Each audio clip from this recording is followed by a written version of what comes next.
everybody. Welcome. Today's special guest is Jessie Rothman-Church. Did I get your middle? Yeah, I can. It's right there. I can read it. Um, we have been working together on actually creating a program together. So I'm really, really excited. We have spent hours and hours brainstorming and really just like working to get on the same page. And I think this is going to be just like amazing and mind-blowing for so many people. So, she's my special guest, but she's also my collaborator right now for something we're bringing into the world. And hopefully it will be an offer that we can connect to this YouTube video at some point. Um, so Jessie, I would love if you would share about your spiritual journey. You've mentioned that you weren't super into spirituality until about 10 years ago when you were in a depression. And you have such an interesting, incremental, like you learn this and this and this and this, and then you kind of got to the home of everything. So in a synopsis, like can you go through the different chapters of your journey? Yes, I'd love to. Sweet. Thank you. Thank you, Tasia, for having me. And I'm excited to continue this journey with you. Me too. I found myself in a pretty deep depression a little over 10 years ago, and it was after the birth of my second child. And I tried all the traditional therapies, talk therapy, SSRIs, anti-anxiety medication, self-help books, all the things. And it wasn't until I landed on something called numerology, the numerology of Moses, and soul Huh. contract readings that I really started on this spiritual journey. I Mhm. grew up, I grew up Jewish, but very reform, and I didn't Huh. have a real strong connection with God or with prayer or with anything, outside force that I felt like was helping me in my life. And so when I found numerology and I started doing these soul contract readings, which are basically the idea is you match your name to the letters of the Hebrew alphabet and then to numbers, Huh. and you can chart on the Star of David your soul contract. So the idea is that Cool. before you're born, your soul goes before a group of guides to discuss what it is you want to do in this lifetime. And then once you decide on that, you choose a name because the vibrations of the sound of your name work to put those energies into your life. So that was really cool. And Yeah, I started, that's so cool. I did my own, and yeah. Because I've heard you talk about soul contracts, but I didn't know all the details. That's awesome. Like Yeah. very fun. And it was very heady, it was very scientific, very numbers Mm. orientated. And so, I was an academic. I wanted to be a serious person. I got my teaching degree, and I was working as a real estate agent and a bookkeeper. I was trying Wow. all these things to, fulfill my desires to Mm. really live that happy, healthy life. And nothing was really clicking for me. I wasn't getting the satisfaction out of my career as I wanted. So anyway, when numerology came, it was kind of, I feel like of all the woo-woo spiritual things that could have dropped into my lap, Uh-huh. numerology was probably the only one that I would have actually spent a lot of time on to begin with because it was numbers, and so anyway, That's, yeah, it was so I just perfect. like the idea of numerology being the gateway to like the new age, whatever it is, like this spirituality for a Right? bookkeeper makes so much sense. Right? I mean, this is Yeah, I want to move my camera just a little bit. Woo! Okay, that didn't move. All right, now I just have fingerprints on my camera. Sweet. Okay.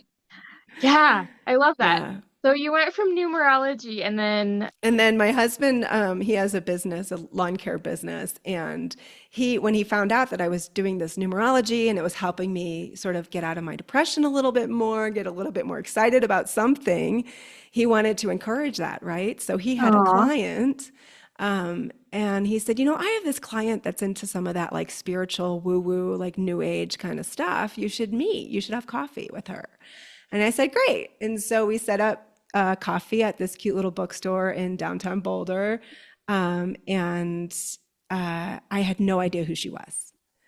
And I was so excited to talk to her. And I Hmm. started telling her all about my soul contract work. And she was super kind and listened and nodded, And then I said, and what about you? Turns out she's this super highly acclaimed, educated practitioner of core shamanism. And she teaches core shamanism. Her name's Julie M. Kramer, and she trained under Betsy Bergstrom and Sandra Ingerman and a few other Wow. teachers. And Oh, wow. she was offering, and so, she was telling me about shamanism, and my reaction was, so you are in the presence of your helping spirits right here in the coffee shop right now. You have access to these, outside, consciousnesses that you can hang out with, and she went, mm-hmm. And I immediately went, I want that. And so she offered me, she had a weekend workshop coming up, just an introduction. Mm. And so I Hmm. went to her weekend workshop and I learned how to find my power animal, which is a wolf. Mm. And then I learned about my power place, finding my spiritual home in the ethers, in the etheric realms. Oh, wow. And I think I met a couple of angels and guides and things, and it was really, it was fun. It was great, Hmm.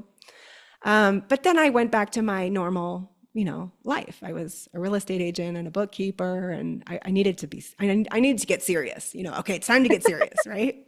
Shouldn't laugh And at so, that, but um, I, but then she had this 3-year training coming up, and she sent out the email, and I looked at it, and I went, I could never do this. Like, this is out of my world. I grew up in a totally different paradigm. yeah. um, and time went on, and she reached out to me, and she said, I was um, talking to my helping spirits and looking at the circle, and trying to, see who was going to be there, as part of this group. And I keep seeing you there. And I wondered, where's your mind in terms of joining this training? And I said, well, I just really can't rationalize spending the money to do that. It feels so, out of my, responsibility type of, I'm a very responsible person. And I just felt like that would Hmm. be, a waste of money or frivolous or, Yeah. sort of thing. And she said, well, what if we could trade services? You could do the bookkeeping for my business for this, Nice. and I would supplement some of the cost of the program for you. And so I went home and I talked it over, and it was, one of those things where you get that opportunity and you feel like something more than you is pushing you to do it. I had to say yes. And it Yeah, turned out yeah. to That's be one of amazing. the most amazing 3 years of my life. There were 24 people Mm. in our cohort, and I met a bunch of wonderful other women, mostly women. There were a couple of men, but we practiced together over a 3-year period. We met, 4 times a year live, and did a lot of, in-person training. But then we went off and did practicums on each other. So Mm. soul retrievals, cord cuttings, compassionate depossessions, curse unravelings, ritual ceremonies, So so many things. I have to ask because it's such an interesting paradox or like dichotomy. That's like you were this very rational, very like you're a bookkeeper, you're a real estate agent, you're barely into anything that sounds like what's like Woo, woo. I don't yeah, know whether it's a airy woo work, but fairy. it's like superstitious almost like oh that's Yeah. not real like that kind of thing. So you were very grounded, real, like very attached to the real world. hmm What was it like? And then you talk about like cord cutting, I know. compassionate possession, and those are like worlds apart. So, Yes. like, I really, really want to know what it was like inside your head when you were navigating like your realistic worldview with the idea of doing like a deep possession with compassion, like that, like that sounds like an exorcism for you. Like, and I know it's hmm different, but it's like.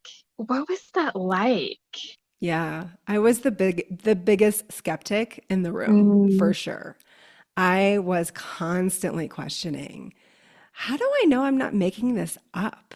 How do I know people aren't just in their imaginations? And how do I know any of this is real? I was constantly, I mean, I think all the way through the entire first year, at least, if not longer. And it wasn't until, but I made such great relationships with hmm the other women. I loved it. It was fun, And so in my head, I rationalized, even if this isn't quote real, it's still fun. It still brings me joy. It's making me happy. It's a win-win. So I'm going to keep going. But then things started to happen in real life that you just could not explain away. mm, So we would do things like, a power animal retrieval, for instance. I did a power animal retrieval for a friend of mine who is in Afghanistan in the special forces. And it was a snake.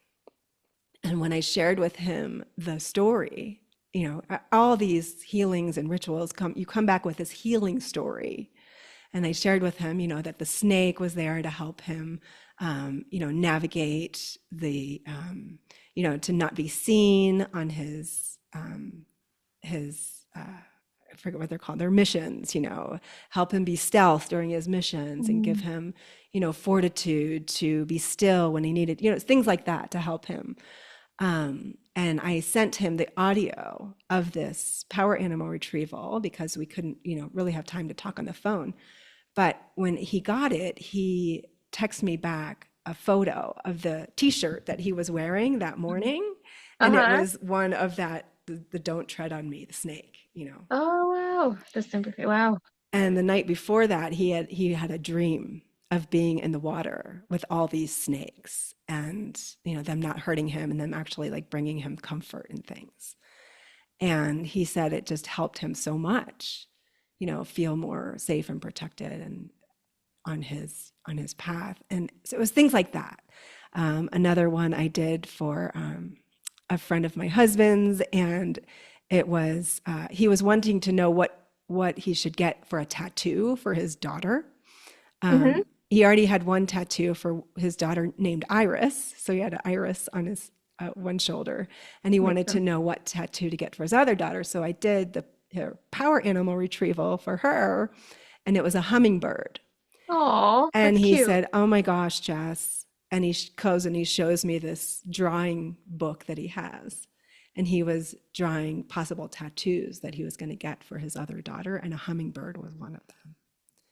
And so it was just like confirmation, that there was this. And those are just super Yeah. light examples, but some of the deeper ones, things like soul retrievals, compassionate depossessions, really when people would come back after, 6 months and report that their relationship with their, husband or mother has totally shifted since the healing, you just couldn't deny that there was something to this. And so those are the types of things that kept me going and allowed me to now be in 100% belief that these are spiritual tools that actually help and that do move things in the physical world in a very powerful way. And so it was a process. That's amazing. I love that. You said something about rational, and I like that because it's like skeptical, rational, reasonable, and then moving into what some people would see as like the intangible, irrational, maybe unreasonable. But then when Mm-hmm. you see the correlation, like it shifts your position of Yeah. it. Mm-hmm. And Yeah. it's not like you have to take, like, what is that expression? Hook, line, and sinker. Like when you bite down Right. on hook, line, and sinker, Mm-hmm. like you can No, it was digest more it like, slowly. Yeah. yeah, I felt like a scientist, like I was gathering evidence, you know? And I Yeah. was like, I was skeptical, but I was open to more proof. And I was skeptical, but then I got a little bit more proof. And then, so it was like a back and forth for a long time. Yeah. So And there's imagine for still you. some practices where I'm just kind of like, I don't do that, or I don't want to go there, Yeah. but yeah, some just beautiful and beautiful healings that happen That's so in cool. that. Yeah. However, so then the next piece of the journey was that during that training, a colleague of mine did a soul retrieval on me, Mm. and she retrieved a part of my soul that she saw me on the helm at the helm of a sailboat as a teenager in my bikini, just kind of moving my body and happily dancing to the music on the sailboat. And a man walked on board, and I froze. And a part of my soul left my body and took refuge in another place in the ethers. So in shamanism, that's one of the concepts, is that when we have some sort of trauma in our lives, a piece of us actually goes and takes refuge somewhere else so it can maintain its purity Mm. until there's a process that can bring that part of us back into our being. And so she told me this story that the part of me that was super comfortable and happy in my sensual self, in my, radiance, my femininity, was missing.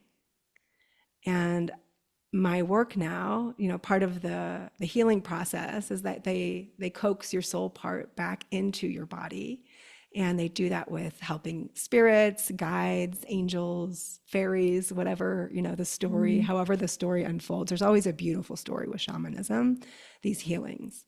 And so she brought that part of me back, and my job then was to integrate that part so that it could catch up to me where I was now. Okay. And so I happened to be on the mailing list of a dance school in Boulder called Alchemy of Movement. And I got an Mm. email of a new class they were putting out called Sensually Embodied Dance. And I saw that and I thought, that is it. That's the Incredible. ticket. That is my integration. I need to go take that class. And so I went and took the class, and it was all about, closing your eyes, dropping into your body, and just moving to the music in any way that feels good. And while I was a dancer and in my younger years, I took tap and ballet and jazz and all of that, but it was always choreographed. I wouldn't say it was necessarily embodied. It was more in my head. I was a performer. But Mm. Yeah. this type of dance was really about, doing what felt good.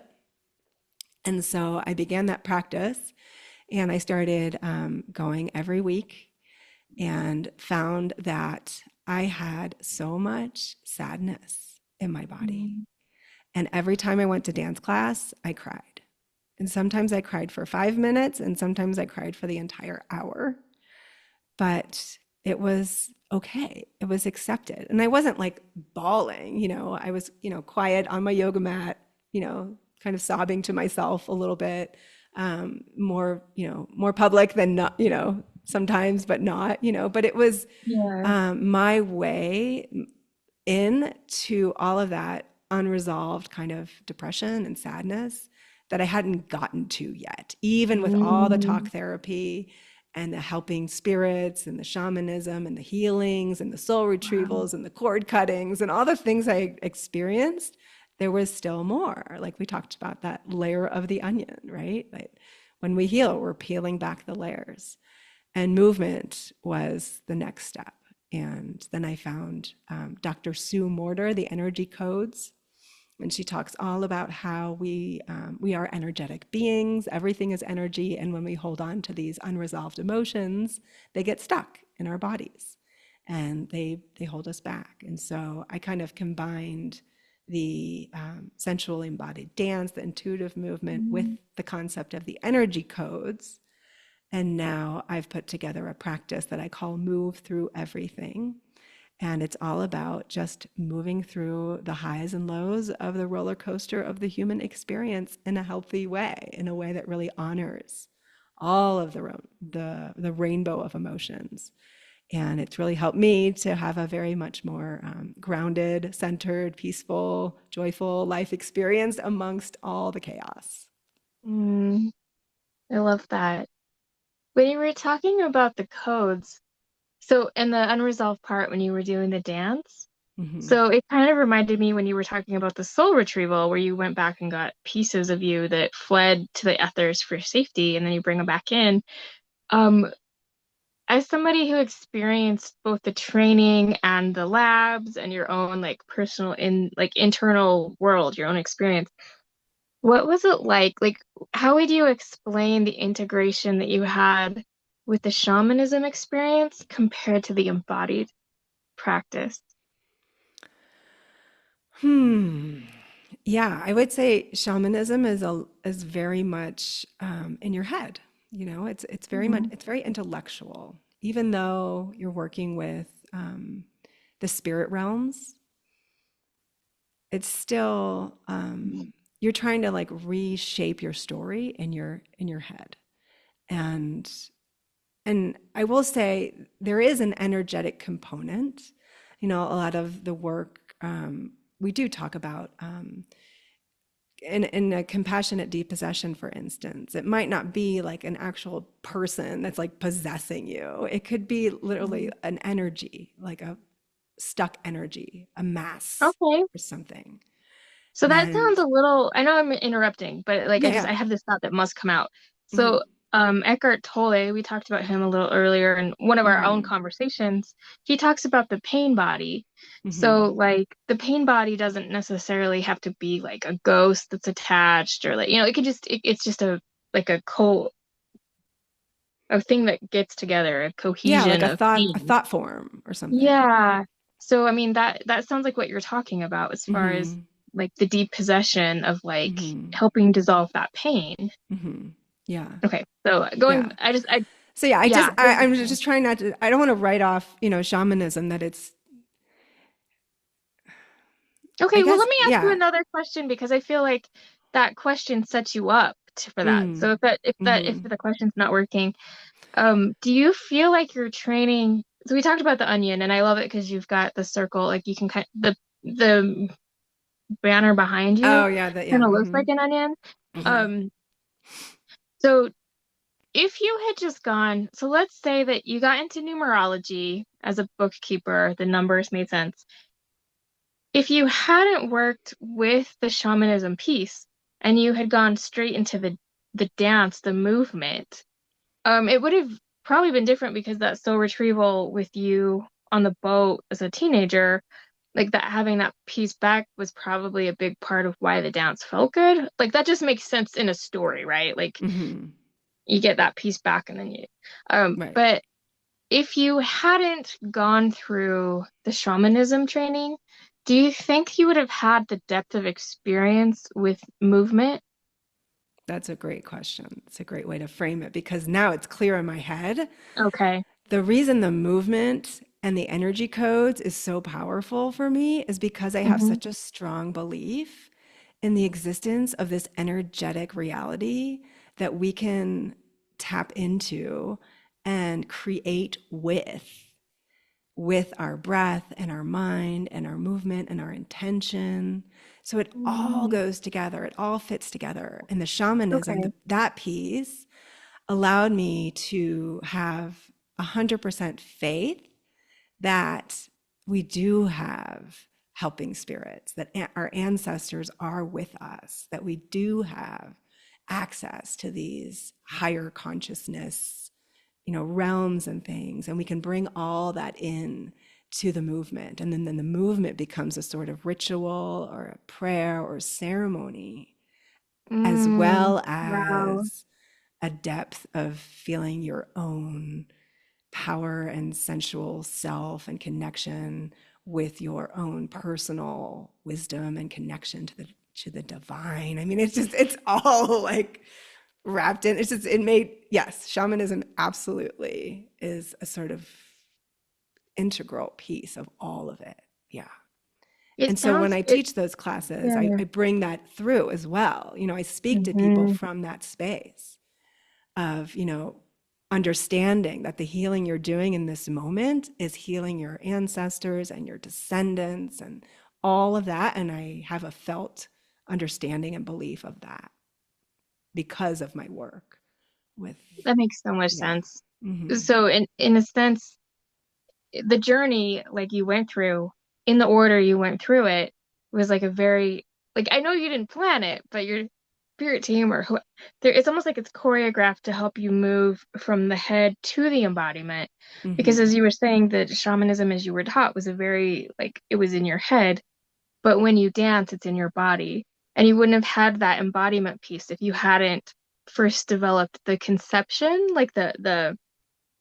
like the rational part of you really needed a good solid foundation to believe in it. And when you were able Mm-hmm. to believe in it, you were really able to like bring it in so that dancing isn't just a dance. It's a holy ritual based on like the shamanic practice where you're touching the spiritual and the timeless with your breath and your movement intentionally. Mm-hmm. Yeah, for sure. That's exactly it.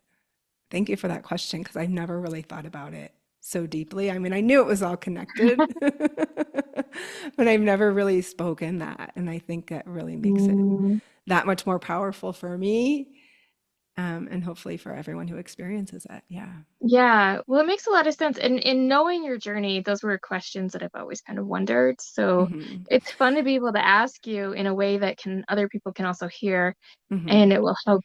Like it may jog something within them that I don't know. Who knows? Right. Yeah. And one part I always leave out, I forget to say, I was actually on the helm of a sailboat when I was 15.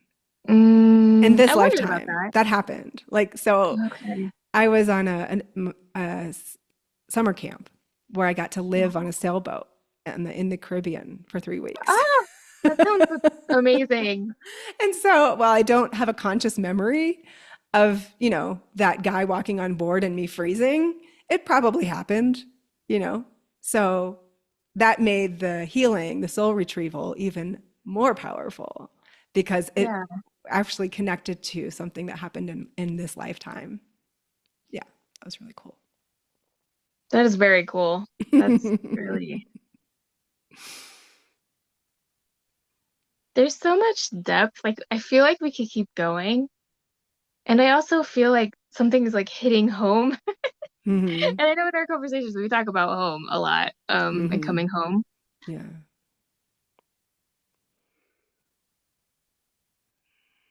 Very strange. Like I am feeling the urge to talk to you about food. Like it's like that's what's coming up for me. It's like ask her about food. And I'm like, huh, that's weird, but okay.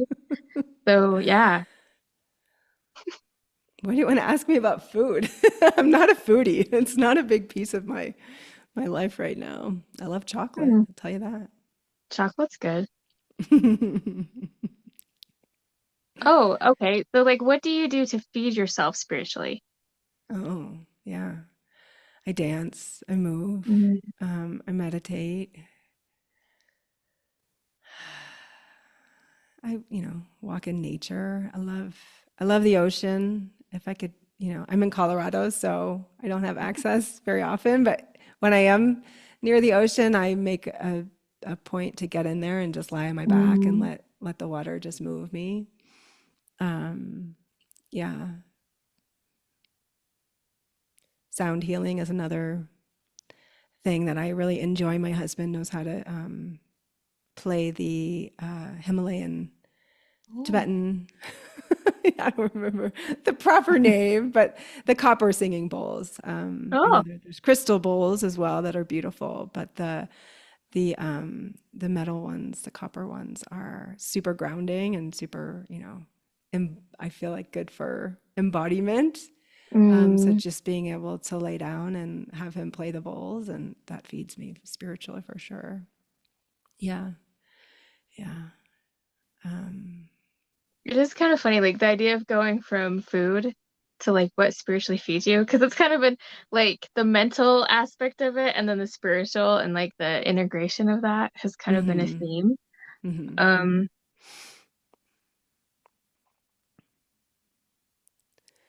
I think that's maybe a piece. So, we're working on this yes, I offering, was thinking right? about that. Yeah, Yeah, and we're oh, getting okay. clarification Yeah. about what it is that we really want to give in terms of an experience for people, right? We Mm, talked about how we didn't want just to speak to people's brains. We really wanted to give people an experience, a felt experience of this set point, right? This Yes. this place they could come home to no matter when, where, a place that they know is always available to them. And when you said, what do you do to feed that feeds you spiritually? I wonder how many women even consider that as a need in life. We know we need to eat and drink and have food and shelter and clothing, but do we necessarily ask, how are we feeding ourselves spiritually? I don't think Well, I think, anyone's ever asked me that question. yeah, it just kind of came up. It wasn't something I was planning. But I think that it's when you say that, I'm like, ugh, not another thing to add to my to-do list, right? Um, Mm, like I don't already have 15 things I have to deal with and like my executive functioning, like trying to get my brain around everything. I'm like, I already have enough invisible labor that goes unappreciated. I don't need to add another one. But what I've noticed, because I've actually started to really prioritize feeding my spiritual self. mm-hmm, And what I've noticed is that there's more bandwidth for everything. And there is a coordination of things working out that's beyond what I could do in my own like control, like my mind. I say control freak. I don't really think it's a control freak. It's just trying to get everything to work, right? Like my mental, like using my mind to get everything going. But when I feed myself spiritually, it's like things coordinate in a way that's outside of my like conscious control. yes, And yes, there's more peace and more ease, but not at the expense of getting things done. mm-hmm, And that's hard to like it's hard to kind of latch onto that when it's like, oh, it's just another thing on the list. But it's really not because it changes everything else on the list. It's changing the lens of the entire list, right? mm-hmm, mm-hmm. And So when I how do think we get about, it to be something that's not something that's like another thing on your to-do list, but rather something that you crave?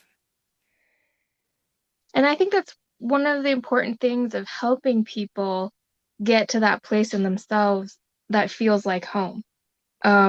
Because it's not something like I could describe it until the cows come home, but like until you have your own lived visceral experience with it, even if it's just a touch, it then becomes a touchstone where you can be like, and then even when you can't exactly feel it, you can still have the memory of it having. So, as a frame of reference, something that you've already mentioned, when you were doing the soul retrieval work, you probably didn't realize that the part of you that left when you were 15 on the sailboat had left, that had flown the coop to the ether, so to speak, right? And then when it came home to roost, I'm using as many cliches as I can just for fun. Um, it was like, oh, there you are. I didn't quite notice you were gone, but I did miss you. But now that you're back, I really know how much I missed you. Um, and then you have that experience. And then if something else happens, you're on a sailboat again, something happens, and that part of you, for whatever reason, decides to fly out again. You have the frame of reference of what it felt like to be with it, to be without it, and to bring her home. Mm-hmm, And so sometimes we do go in and out of things. mm-hmm, And for a long time, I thought that if I went in and then I went out and I went in and then I went out, I was like messing it up. And then I started sewing. And when I sew, it's like you go in and out and in and out. And I'm like, no, it's like a weaving thing. Like, I don't know how that works out. I don't know what that means. But going in and out is part of the movement of the energy for me. Like, that's mm-hmm, part of whatever it is I'm doing. That's part of what I'm doing. mm-hmm. And if I go too far out, the memory helps me come back in.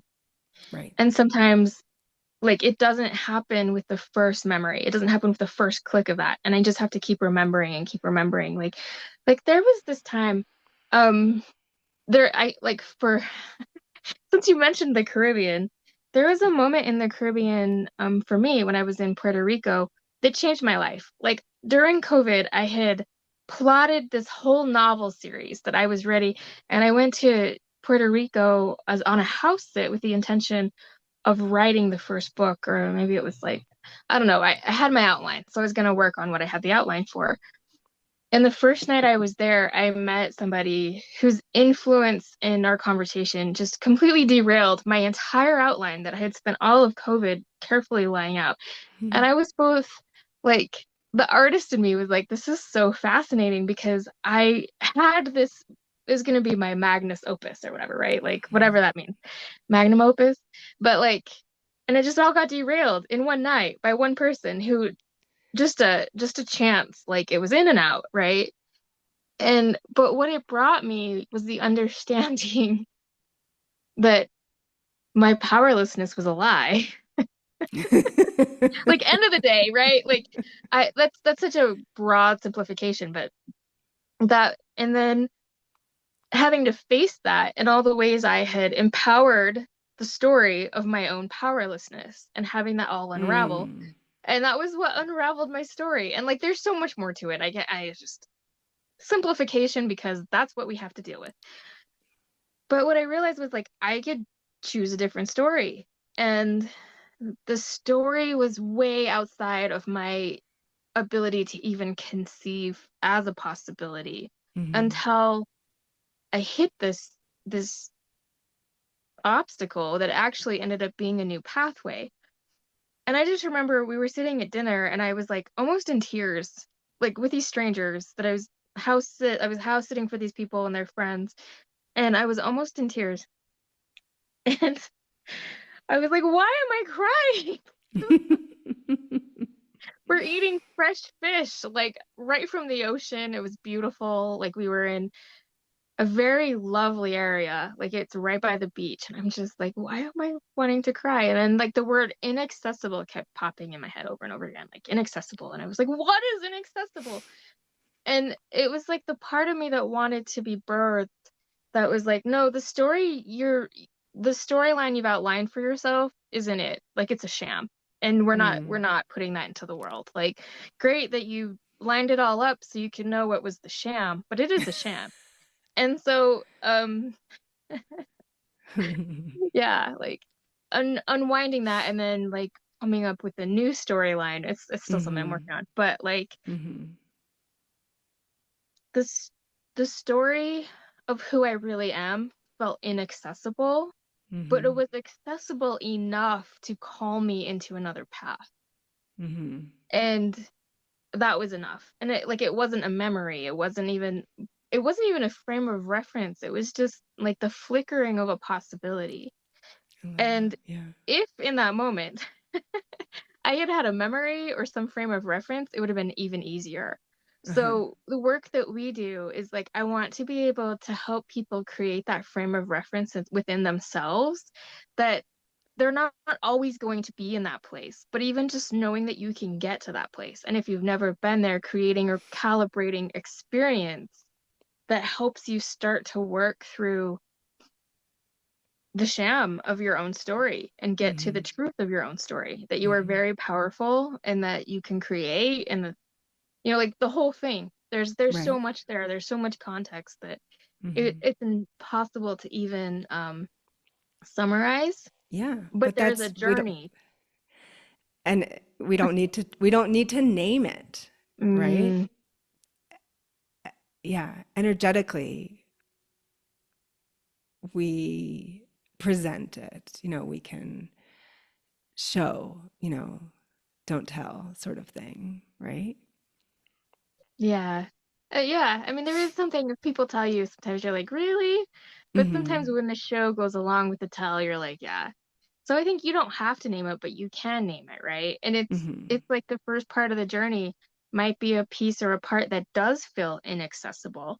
And Mhm. that inaccessibility can be a name, but it doesn't always have to be inaccessible. And so it's like going reflecting that back with the story you shared when you first were doing the real estate and the bookkeeping and you got into the numerology and the soul contracts.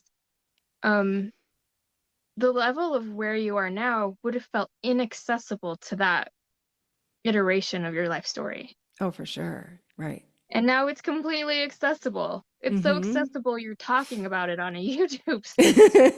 It took a really long time to get here. I mean, really. I didn't even tell my parents what I was doing Mm. until about my like 2.5 years, I think. As I just, yeah, it was a totally different version of me. Mhm. And I didn't know if I was going to be accepted in my tribe as that other Mm. version of me. And that's one of those deep-seated ancestral, kind of survival Yeah, mechanisms that we all have, absolutely. right? Is that we I don't feel want to like that's step out. Yeah. layer two of the onion. Like, so the Mhm. first is coming home, and then the second layer is the vulnerability of like what it means to come home when you have an entire lived experience and support system from family to friends to job to society to religion, like all of the different aspects of that.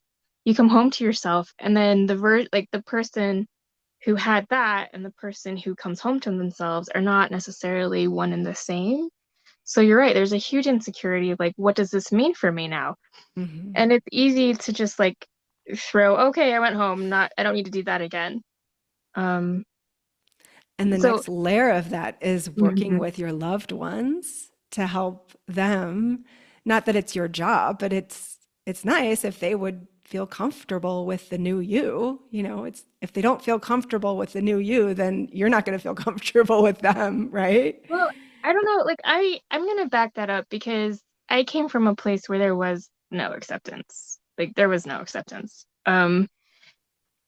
I had to change how I related to that relation, Hmm. if that makes sense. Hmm. Um, there was no coming home to myself with acceptance of my loved ones. Like it cost me every relationship, and some of the relationships have come back, but the like my inauthenticity was so deeply woven into an identity that doesn't fit with who I really am. Like I was saying, that story of a sham, right? Hmm. Um, it destroyed everything. And that Hmm. was coming to terms with that was part of my work. Hmm. And even though it kind of took me back, like, and that there's still work to be done. Like there's always work to be done. It's not like I haven't arrived at the place where I'm like kumbaya, but I'm like, Hmm. that sounds fun. Like the peace and acceptance is where and that for me is everything. So Hmm. it's like feeling rejected, it hurts, and there's still pain and there's grief in it. It's not stopping the pain. It's not even bullying my way out of the pain. I know that's not, but like that is like a mode that I learned. Hmm. It's about accepting the pain and finding a way of expressing through it that feels good to me. And that's where I am in my journey. Like that's Hmm. exactly where I am in my journey. And it feels really powerful to even be able to conceive of that. Like, oh, here's where I'm learning about self-expression, shifting through from the old to the new. Like that's a huge thing. So I think if you have loved ones that can transition through the new you, that's really powerful.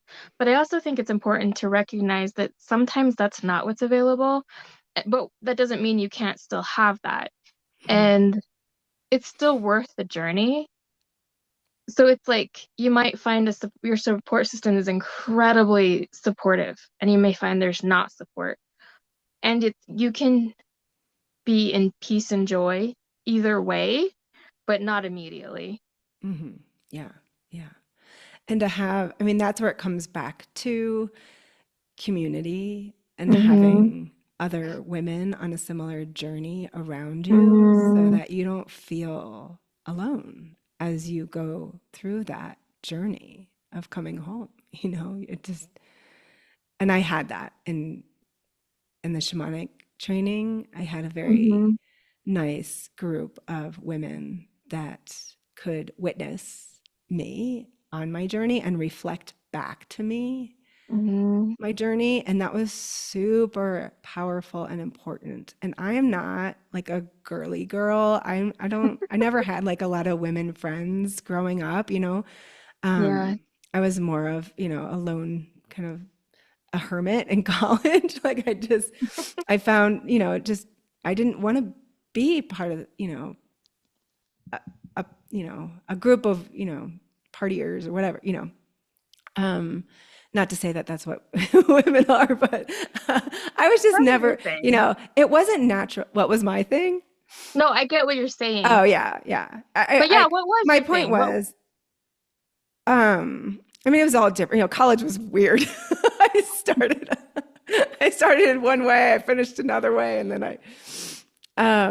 yeah, I don't think I want to go there, but my point was that it wasn't natural for me to Mm, have a strong core like group of women around me when I was, you know, I felt as an adolescent that in general, you know, there was a lot of pettiness and cattiness, and I had like one really good girlfriend, and that was it, like at a time. You know, I just wanted, you know, but during my healing journey, I found, you know, more women and more, you know, hmm and found the power of the circle, right? The power of being in healing circles, really, truly. And I think that that word came into my brain this morning, healing circles, heal, you know, and it mm, really, it's what I envision for my service in the world is to create healing circles and journey, you know, circles where we can be on the path of awakening, of raising our consciousness, of coming home to ourselves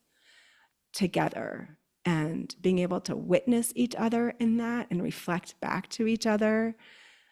The journey for each other is probably one of the most powerful things that I experienced that I haven't talked about mm, yet, that I actually kind of maybe forgot a little bit. Because mm, it's, you know, you lose touch, right? I mean, we all have busy lives. And if you're not, we don't have an appointment or class to meet, you know, every 3 months, we meet for 4 days, you know, that sort of thing.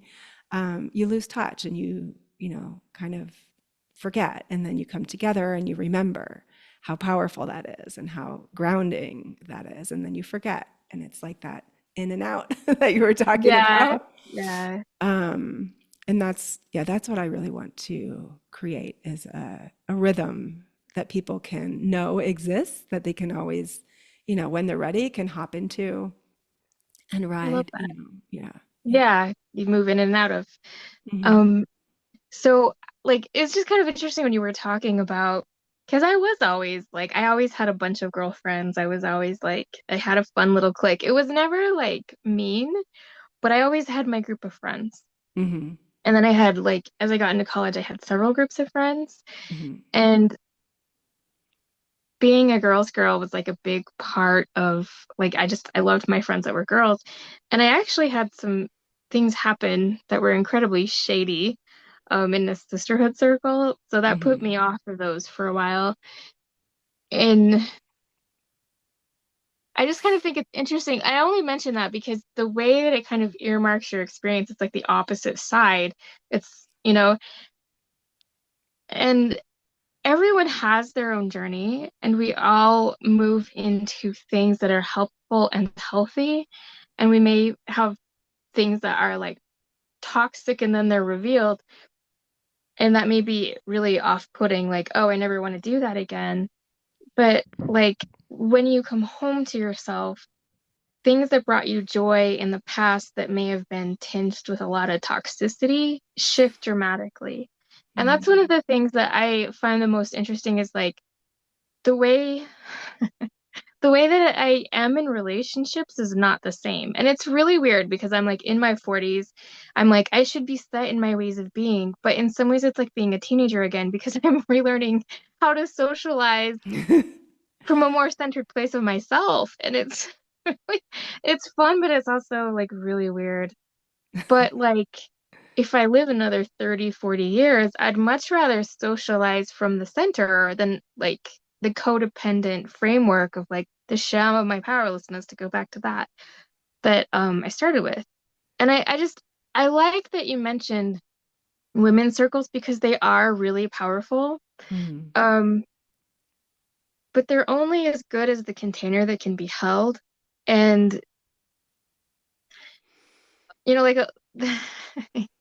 I'm gonna go a little political here, like not too far, but like in the scourge that is the patriarchy, a lot of the blame gets put on men, okay? Like I'm Hmm. not gonna qualify that more than that, and I'm just gonna take it as a given. And if you don't like that statement, then you're not gonna like what I say next.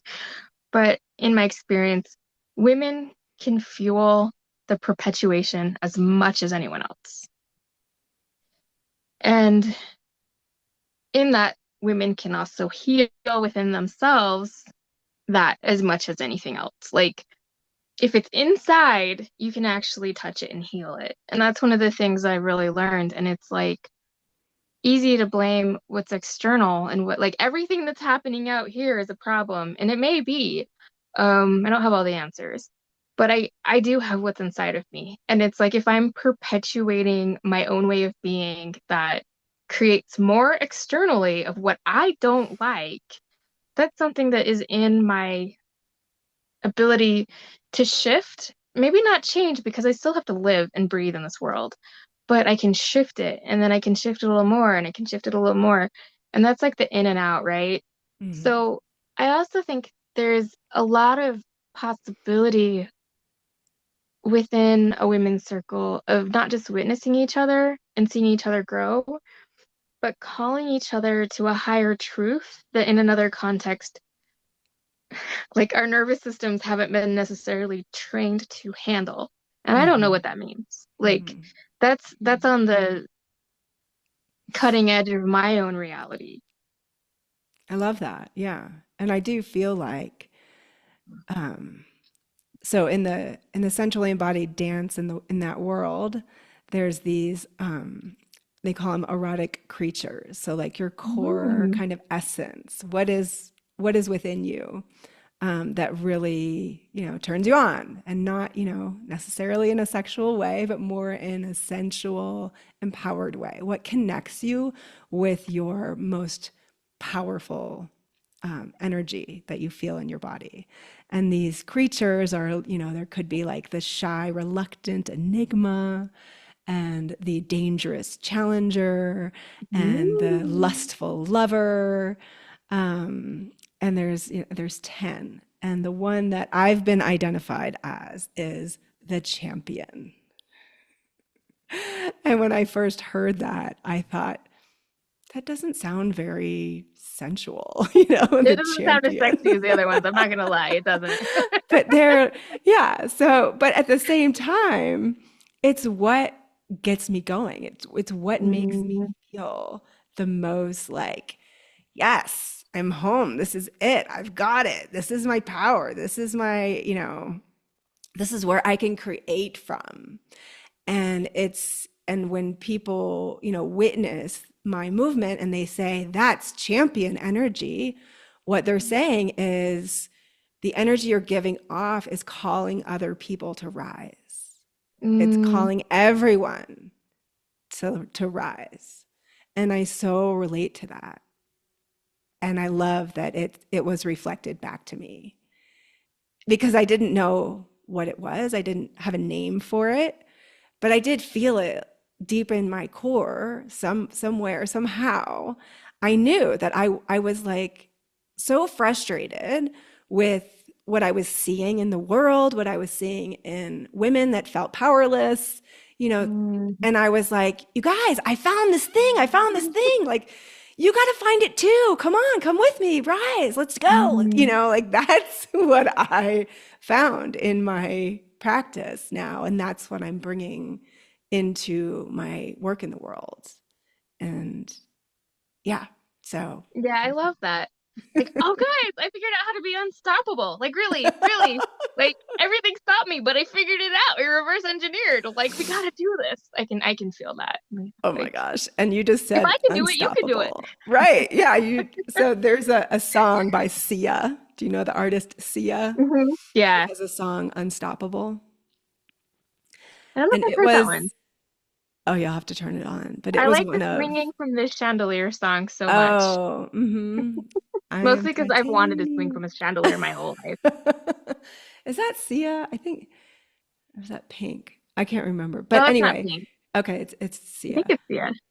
So the song Unstoppable, I've danced to it several times. I love it. Mm. I've Hmm. danced to it with a group of shamanic practitioners, like some colleagues.